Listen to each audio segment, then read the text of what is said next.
Hello friends, welcome to my YouTube channel Ranu की digital library. कैसे हो आप सभी? आशा करती हूँ आप सभी स्वस्थ होंगे। तो फ्रेंड्स, पिछले वीडियो में हम लेखक अमरकांत जी द्वारा लिखित कहानी डिप्टी कलेक्टर सुन रहे थे।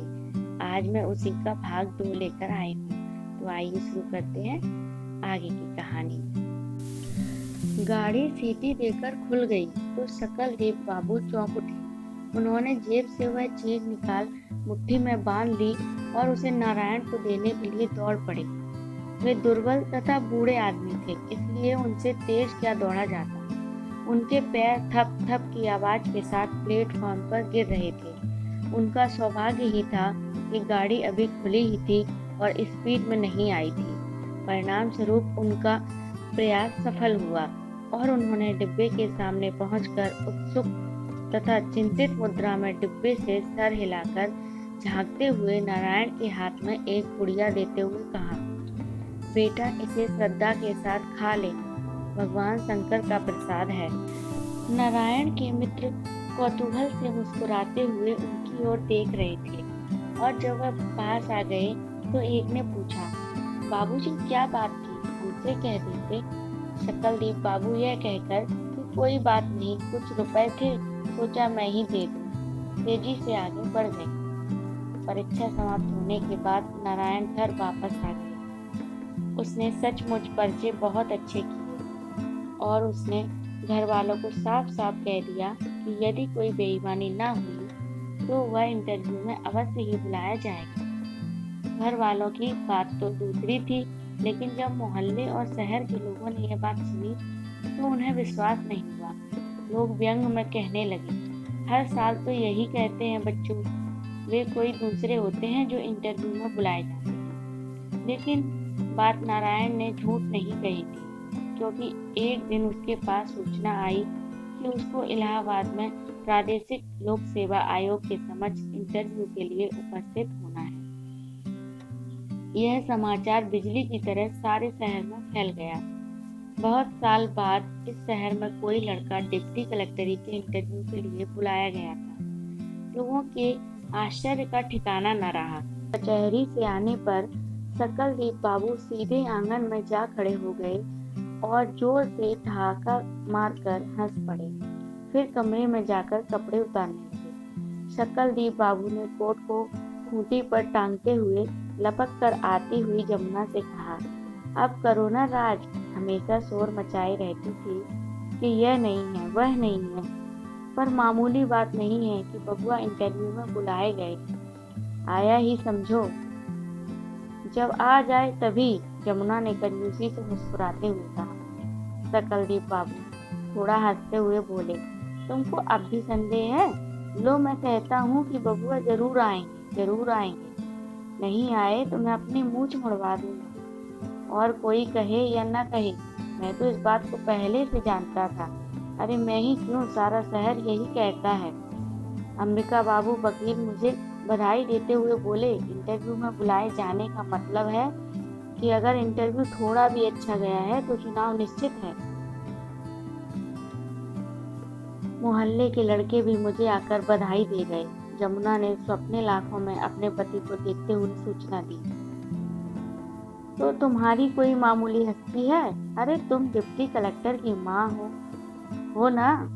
इतना कहकर सकलदीप बाबू ठहाका मारकर हंस पड़े। सकलदीप बाबू ने चारपाई पर बैठते हुए धीरे से कहा, अरे भाई हमको तुमको क्या लेना, एक कोने में पड़कर राम नाम जपा करेंगे।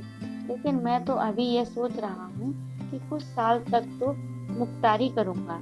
नहीं, यही ठीक रहेगा। जमुना ने इसका प्रतिवाद किया। लड़का मानेगा थोड़े, खींच ले जावेगा। हमेशा यह देखकर उसकी छाती फटी रहती है कि बाबूजी इतनी मेहनत करते हैं और वह कुछ भी मदद नहीं करता। कुछ कह रहा था क्या? सकलदीप बाबू ने धीरे से पूछा। जमुना ने आश्वासन दिया, मैं जानती नहीं क्या, उसका चेहरा बताता है। बाप को इतना काम करते देखकर उसको कुछ अच्छा थोड़े लगता है। नारायण 15 दिन बाद इंटरव्यू देने गया और उसने इंटरव्यू में काफी अच्छा किया। वह घर वापस आया तो उसके हृदय में अत्यधिक उत्साह था और जब उसने यह बताया कि जहां और लड़कों का 15-20 मिनट ही इंटरव्यू हुआ, उसका पूरे 50 मिनट तक इंटरव्यू होता रहा और उसने सभी प्रश्नों के संतोषजनक उत्तर दिए, तो अब यह सभी ने मान लिया कि नारायण का लिया जाना निश्चित है। दूसरे दिन कचहरी में फिर वकीलों और मुख्तारों ने शक्लदीप बाबू को बधाइयां दी और विश्वास प्रकट किया कि नारायण अवश्य चुन लिया जाएगा। शक्लदीप बाबू मुस्कुराते हुए सबको धन्यवाद देते और लगे हाथों ही नारायण के व्यक्तिगत जीवन की एक दो बातें भी सुना देते और अंत में सिर को आगे बढ़ाकर खुशबुसाहट में दिल का राज प्रकट करते। आपसे कहता हूँ, पहले मेरे मन में शंका थी, शंका क्या 16 आने शंका थी, लेकिन आप लोगों की दुआ से अब सब दूर हो गई। जब वह घर लौटे तो नारायण, गौरी और कमल दरवाजे के सामने खड़े बातें कर रहे थे। नारायण इंटरव्यू के संबंध में कुछ बता रहा था। वह अपने पिताजी को आता देखकर धीरे धीरे बोलने लगा। शक्लदीप बाबू चुपचाप वहां से गुजर गए, लेकिन 2-3 गज ही आगे आए होंगे कि गौरी की आवाज उनको सुनाई पड़ी। अरे तुम्हारा हो गया, अब तुम मौज करो। इतना सुनते ही शक्लदीप बाबू घूम पड़े और लड़कों के पास आकर उन्होंने पूछा, क्या? गौरी ने अपने कथन को स्पष्ट किया, मैं कह रहा था नारायण से बाबूजी कि उनका चुना जाना निश्चित है। शक्लदीप बाबू ने कहा, हाँ देखिए, जहाँ एक से एक धुरंधर लड़के पहुँचते हैं, सबसे तो 20 मिनट ही इंटरव्यू होता है, पर इनसे पूरे 50 मिनट हुआ। अगर नहीं लेना होता तो 50 मिनट तक तंग करने की क्या जरूरत थी? 5-10 मिनट ही पूछताछ करके हटा देते। गौरी ने सिर हिलाकर उनके कथन का समर्थन किया और कमल ने भी कहा, पहले का जमाना होता तो कहा नहीं जा सकता था, लेकिन अब तो बेईमानी भी उतनी नहीं होती होगी। शक्लदीप बाबू ने पूछा, बेईमानी नहीं होती ना? हाँ, अब उतनी नहीं होती, पहले बात दूसरी थी, वह जमाना अब गया, गौरी ने उत्तर दिया। शक्लदीप बाबू अचानक अपनी आवाज पर जोर देते हुए बोले, अरे अब कैसी बेईमानी साहब, गोली मारिए। अगर बेईमानी करनी होती तो इतनी देर तक इंटरव्यू न होता, इंटरव्यू में बुलाया ही न होता, और बुलाते तो भी 2-4 मिनट पूछ के विदा कर देते। शक्लदीप बाबू ने घर पहुंचने पर जमुना से कहा, बबुआ अभी से ही अफसर की तरह लगते हैं। दरवाजे पर बबुआ गौरी और कमल से बात कर रहे हैं। मैंने दूर से गौर किया, जब नारायण बाबू बोलते हैं तो उनके बोलने और हाथ हिलाने का अजीब सा शान है। उनके दोस्तों ने ऐसी बात कही। आज दोपहर में मुझसे कह रहे थे कि तुझे मोटर में घुमाऊंगा, जमुना ने खुशखबरी सुनाई। शक्लदीप बाबू खुश होकर बोले, अरे तो उसको मोटर की कमी होगी, घूमना जितना चाहो। थोड़ी देर बाद उन्होंने पत्नी से प्रश्न किया, क्या कह रहा था, मोटर में घुमाऊंगा? जमुना ने फिर वही बात दोहरा दी। शक्लदीप बाबू ने धीरे से दोनों हाथों से ताली बजाते हुए मुस्कुराकर कहा, चलो अच्छा है। 7-8 दिनों में नतीजा निकलने का अनुमान था। सभी को विश्वास हो गया था कि नारायण ले लिया जाएगा और सभी नतीजे की बेचैनी से प्रतीक्षा कर रहे थे। अब शक्लदीप बाबू भी व्यस्त रहने लगे। पूजा पाठ का उनका कार्यक्रम पूर्ववत जारी था। लोगों से बातचीत करने में उनको काफी मजा आने लगा और वे बातचीत के दौरान ऐसी स्थिति उत्पन्न कर देते कि लोगों को कहना पड़ता कि नारायण अवश्य ही ले लिया जाएगा। एक दिन उन्होंने सवेरे ही सबको सुनाकर जोर से कहा, नारायण की अम्मा, मैंने आज सपना देखा कि नारायण बाबू डिप्टी कलेक्टर हो गए। जमुना रसोई के बरामदे में बैठी चावल फटक रही थी और उसी के पास नारायण की पत्नी निर्मला घूंघट काढ़े दाल बीन रही थी। जमुना ने सिर उठाकर अपने पति की ओर देखते हुए प्रश्न किया, सपना सवेरे दिखाई पड़ा था क्या? सवेरे के नहीं तो क्या शाम के सपने के बारे में तुमसे कहूँगा? अरे एकदम ब्रह्म मुहूर्त में देखा था। देखता हूँ कि अखबार में नतीजा निकल गया है और उसमें नारायण बाबू का नाम भी है। अब यह याद नहीं कि कौन सा नंबर था, पर इतना कह सकता हूँ कि नाम काफी ऊपर था। अम्मा जी, सवेरे का सपना तो एकदम सच होता है ना? निर्मला ने धीरे से जमुना से कहा। मालूम पड़ता है कि निर्मला की आवाज सकलदीप बाबू ने सुन ली, क्योंकि उन्होंने बेहस कर प्रश्न किया, कौन बोल रहा है? डिप्टाइन है क्या? हाँ, कह रही है सवेरे का सपना सच्चा होता है, जमुना ने मुस्कुराकर बताया। अगले दिन भी सवेरे सकलदीप बाबू ने घर वालों को सूचना दी कि उन्होंने आज भी हूबहू वैसा ही सपना देखा है। जमुना ने कहा, सवेरे का सपना तो हमेशा सच्चा ही होता है। जब बहू को लड़का होने वाला था, मैंने सवेरे सवेरे सपना देखा कि कोई सरक वो देवी हाथ में बालक लिए आसमान से आंगन में उतर रही। बस मैंने समझ लिया कि लड़का ही है, और लड़का ही हुआ। सकलदीप बाबू ने जोश में आकर कहा, और मान लो कि झूठ है तो यह सपना एक दिन दिखाई पड़ता, दूसरे दिन भी हूबहू वैसा ही सपना दिखाई पड़ा, फिर वह भी ब्रह्म मुहूर्त में। बहू ने भी ऐसा ही सपना आज सवेरे देखा है। डिप्टाइन ने भी? सकलदीप बाबू ने चुटकी काटते हुए कहा। हाँ, डिप्टाइन ने। ठीक सवेरे उन्होंने देखा कि एक बंगले में हम लोग रह रहे हैं और हमारे दरवाजे पर मोटर गाड़ी खड़ी है, जमुना ने उत्तर दिया। सकलदीप बाबू खोए खोए मुस्कुराते रहे, फिर बोले, अच्छी बात है, अच्छी बात है। जिस दिन डिप्टी कलेक्टरी का नतीजा निकला, रविवार का दिन था। सकलदीप बाबू सवेरे नारायण का पाठ तथा नाश्ता करने के बाद मंदिर चले गए। सकलदीप बाबू पहले तो बहुत देर तक मंदिर की सीढ़ी पर बैठकर सुस्ताते रहे। वहां से उठकर ऊपर आए तो नंदलाल पांडे ने, जो चंदन रगड़ रहा था, नारायण के परीक्षा फल के बारे में पूछताछ की। सकलदीप बाबू वहां पर खड़े होकर साधारण विस्तार के साथ सब कुछ बताने लगे। वहां से जब उनको छुट्टी मिली तो उन्होंने भीतर जाकर भगवान शिव के पिंड के सामने अपना माथा टेक दिया। फिर उठकर उन्होंने चारों ओर घूमकर मंदिर के घंटे बजाकर मंत्रोच्चारण किया तथा अंत में भगवान के समक्ष पुनः दंडवत कर बाहर निकले ही थे कि जंग बहादुर सिंह मास्टर ने शिव दर्शनार्थ मंदिर में प्रवेश किया और उन्होंने सकलदीप बाबू को देखकर आश्चर्य प्रकट किया। अरे मुख्तार साहब, घर नहीं गए? डिप्टी कलेक्टरी का नतीजा तो निकल गया। सकलदीप बाबू का हृदय धक कर गया, उनके होठ कांपने लगे और उन्होंने कठिनता से मुस्कुराकर पूछा, अच्छा, कब आया? जंग बहादुर सिंह ने बताया, अरे 10 बजे की गाड़ी से आया।